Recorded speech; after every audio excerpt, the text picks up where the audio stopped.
और सबसे पहले आपको बताते हैं मुख्यमंत्री योगी आदित्यनाथ के गोरखपुर के दौरे को लेकर कि आज मुख्यमंत्री योगी का गोरखपुर का दौरा बेहद अहम, जहां पर आज गीड़ा के 35वें स्थापना दिवस में मुख्यमंत्री शामिल होंगे। गीड़ा की तरफ से 1068 करोड़ रुपए के प्रस्तावित निवेश को 85 निवेशकों को भूखंडों के आवंटन के लिए आज कार्यक्रम का आयोजन किया गया है। इसमें खुद मुख्यमंत्री शिरकत करेंगे और 5 बड़े निवेशकों को प्रमाण पत्र सौंपेंगे। साथ ही सीएम योगी 209 करोड़ की विकास योजनाओं का शिलान्यास और लोकार्पण करेंगे।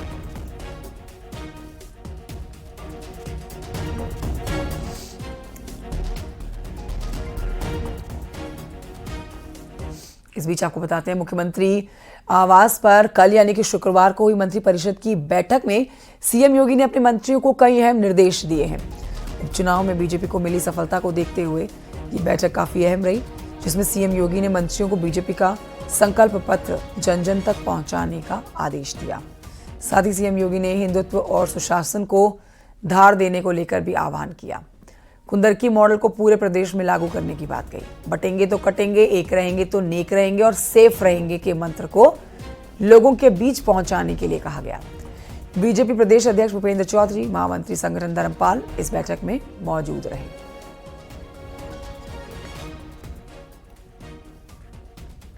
आज माननीय मुख्यमंत्री जी ने आज सभी नवनिर्वाचित विधायकों को शपथ के बाद उनका स्वागत का कार्यक्रम और आगामी कुछ कार्यक्रम हैं हमारी पार्टी के, हम सब ने आपस में बैठ के चर्चा की है और उसमें संभवतः हम लोग पूरी तैयारी के साथ, हमारे संगठन का चुनाव है, संगठन का गठन है, इन सारे विषयों पर चर्चा हुई है। सर, संभल की घटना को लेकर विपक्ष लगातार सवाल खड़े करता है, जबकि तमाम समाजवादी पार्टी के नेताओं के भी नाम सामने आए हैं। ये जिस प्रकार का एजेंडा समाजवादी पार्टी का है, उत्तर प्रदेश विधानसभा के उपचुनावों में पराजय के बाद जिस प्रकार की हताशा और कुंठा समाजवादी पार्टी में है, और वो समाजवादी पार्टी की अंदरूनी लड़ाई का झगड़ा है। देखिए, माननीय मुख्यमंत्री जी के दिशा निर्देशन में हमेशा हम उत्तर प्रदेश को उत्तम प्रदेश बनाने के लिए काम करते हैं। यकीनन आज जिस तरीके से बैठक हुई, माननीय मुख्यमंत्री जी ने कई सारी चीज़ों पर चर्चा की है और जिस तरीके से उत्तर प्रदेश का डेवलपमेंट तेजी से हो रहा है, चाहे उत्तर प्रदेश का नौजवान हो, किसान हो, उत्तर प्रदेश की महिलाएं हो, सबके विकास के लिए हम पूरी गंभीरता और ईमानदारी से काम कर रहे हैं। सर, भारतीय जनता पार्टी के लोक कल्याण संकल्प पत्र समेत महाकुंभ का आयोजन होना है, इन सब मुद्दों पर भी चर्चा हुई, आगामी रणनीति को लेकर भी। महाकुंभ एक बड़ा आयोजन है उत्तर प्रदेश में और निश्चित तौर पर महाकुंभ के बारे में भी चर्चा माननीय मुख्यमंत्री जी ने की है और आने वाले समय में जो एक उपचुनाव है वो भी भारतीय जनता पार्टी पूरी गंभीरता से लड़ेगी। मुख्यमंत्री जी का हमेशा एजेंडा रहा है कि हम प्रदेश के चौमुखी विकास को सुनिश्चित करें। और ये आगे बढ़ते आपको बताते हैं, नए चुने गए विधायकों के सम्मान समारोह में सीएम योगी ने 27 की तैयारियों का इशारा भी कर दिया, यानी कि 2027 की तैयारी अभी से करनी होगी। देखिए, सीएम योगी ने कहा है कि कुंदरकी में विपक्ष के जाति वाले दांव को वोटर्स ने नकार दिया। सीएम योगी ने चुनौती दी है कि जिस तरह से करहल में जीत का अंतर घट रहा है, 2027 में करहल में भी कमल खिल जाएगा। देखिए क्या है सीएम योगी का 2027 करहल विजय का प्लान, रिपोर्ट में।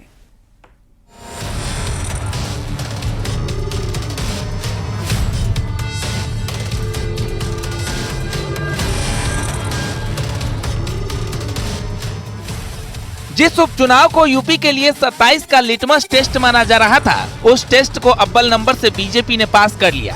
सीएम योगी का बटेंगे तो कटेंगे संदेश काम किया, विकास पर वोट मिला और 9 में से 7 सीटों पर कमल खिला। सीतामऊ और करहल भले ही बीजेपी जीत नहीं पाई, लेकिन 27 की सत्ता पर काबिज होने के लिए अब निशाने पर अखिलेश यादव का करहल ही है। करहल और सीतामऊ, करहल में समाजवादी पार्टी की जो बढ़त थी 2022 में वह 67 से 68 हजार की थी कि 2027 में भी वहां कमल खिलने वाला है। बीजेपी हमेशा चुनावी मोड में रहती है, इस बात में कोई दो राय नहीं, क्योंकि उपचुनाव जीत के बाद अभी से 27 की तैयारी में बीजेपी जुट गई है।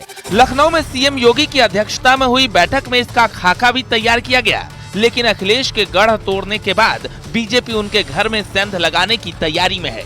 अंकों का अंतर बताकर सीएम योगी ने उस दिन भी ये बात साफ कर दी थी जिस दिन उपचुनाव के नतीजे आए थे।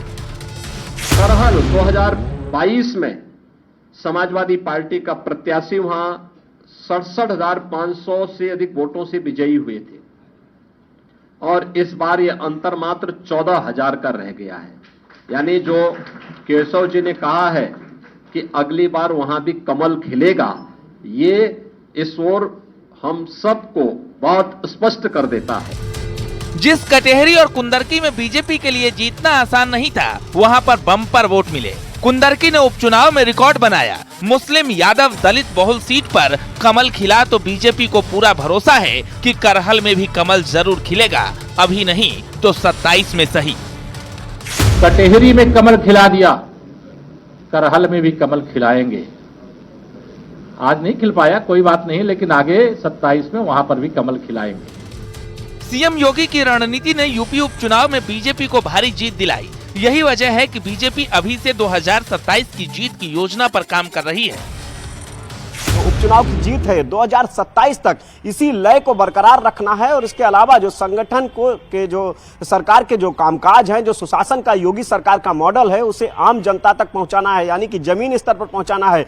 इसके लिए भारतीय जनता पार्टी के प्रदेश के अध्यक्ष भूपेंद्र चौधरी और महामंत्री संगठन ने सीधे तौर पर कहा कि बूथ स्तर पर जो भारतीय जनता पार्टी का एक एक कार्यकर्ता है जो बूथ स्तर पर मौजूद है, वो इस मॉडल को आम जनता के बीच में लेकर जाएगा।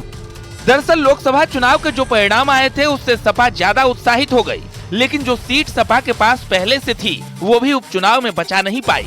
जिस सीतामऊ और करहल में सपा जीती, वहां भी वोटों का अंतर महज कुछ हजार का ही रह गया और यही वजह है कि सीएम योगी के 2027 जीतने के प्लान पर अभी से बीजेपी ने काम शुरू कर दिया है।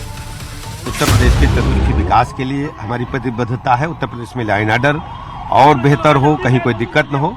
इसके अलावा कुंभ को लेकर के महाकुंभ को और बेहतर बनाते हुए पूरी दुनिया की नजरें आज महाकुंभ के आयोजन पर हैं। और आगामी कुछ कार्यक्रम हैं हमारी पार्टी के, हम सब ने आपस में बैठ कर चर्चा की है और उसमें संभवतः हम लोग पूरी तैयारी के साथ, हमारे संगठन का चुनाव है, संगठन का गठन है, इन सारे विषयों पर चर्चा हुई है। जिस तरीके से उत्तर प्रदेश का डेवलपमेंट तेजी से हो रहा है, चाहे उत्तर प्रदेश का नौजवान हो, किसान हो, उत्तर प्रदेश की महिलाएं हो, सबके विकास के लिए हम पूरी गंभीरता और ईमानदारी से काम कर रहे हैं और आने वाले समय में जो एक चुनाव है वो भी भारतीय जनता पार्टी पूरी गंभीरता से लड़ेगी।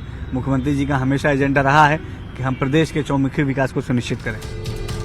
फिलहाल उपचुनाव में जो लकीर सीएम योगी ने खींची, जो प्लान मुख्यमंत्री ने तैयार किया, बीजेपी उस लय को बरकरार रखना चाहती है और यही वजह है कि सीएम योगी सीधे करहल पर फोकस कर रहे हैं। Bureau report, news 18। इस बीच आपको बताएं कि बीएसपी सुप्रीमो मायावती आज उत्तर प्रदेश और उत्तराखंड के पदाधिकारियों के साथ बैठक करने जा रही हैं। आपको बता देते हैं कि लखनऊ के बीएसपी प्रदेश कार्यालय में ये बैठक सुबह 11 बजे होनी है। मीटिंग में उपचुनाव के रिजल्ट और आगामी चुनाव को लेकर चर्चा होगी।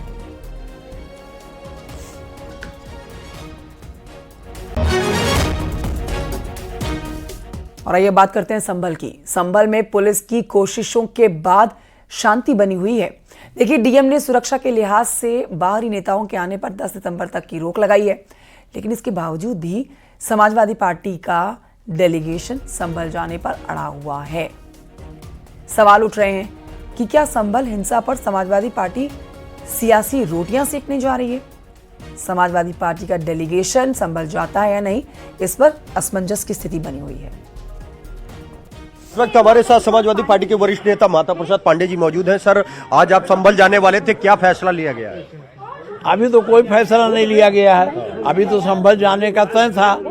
रात को हमें गृह सचिव ने कहा था कि साहब आप न जाइए। इसके बाद डीएम संभल का भी टेलीफोन आया था, तो अभी हम लोग रात को हमने गृह सचिव से कहा, मैं वैसे नहीं जा रहा था, मैं तो गृह सचिव को बता के जा रहा था। गृह सचिव को क्या, डीजी को मैंने 3 दिन पहले टेलीफोन किया था, तो उन्होंने कहा साहब 3 दिन न जाइए।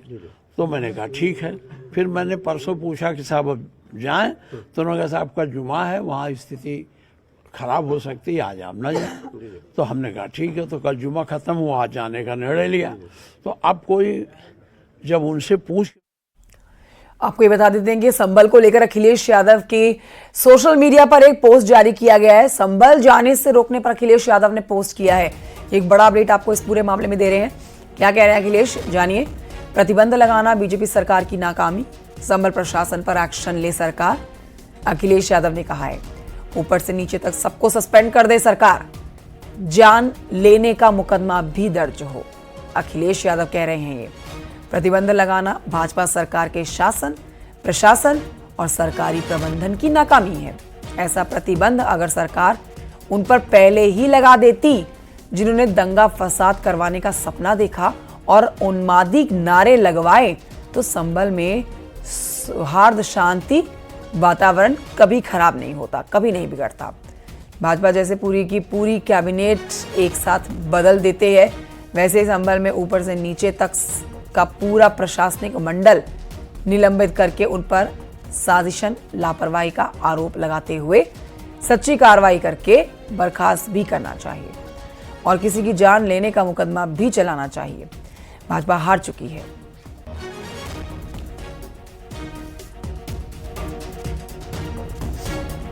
आचार्य प्रमोद कृष्णम ने हिमाचल प्रदेश के रोडवेज बस में अपना ऑडियो बजाने पर एक्शन को लेकर कांग्रेस पर निशाना साधा है।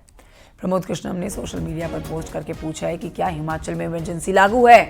दरअसल हिमाचल परिवहन की बस एक व्यक्ति तेज आवाज में प्रमोद कृष्णम का ऑडियो बजा रहा था और उस ऑडियो में प्रमोद कृष्णम राहुल गांधी और अखिलेश यादव पर तंज कस रहे थे। बस ये बात जिस पर प्रमोद कृष्णम बड़ी बात कह रहे हैं।